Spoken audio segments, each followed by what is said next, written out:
Hi everyone, welcome back to our channel. In today's video, I'm going to show you how to share Google Docs as link on your phone.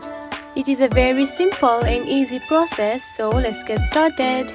Find the Google Docs app, now open it. Now choose one document that you want to share as a link.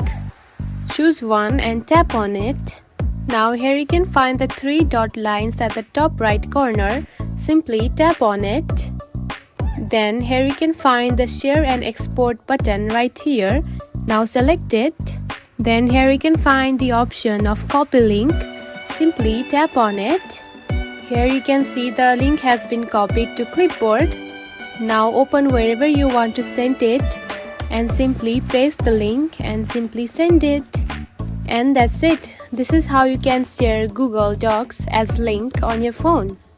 It is very simple, right? If you found this video helpful, don't forget to like and subscribe for more tips. Thanks for watching.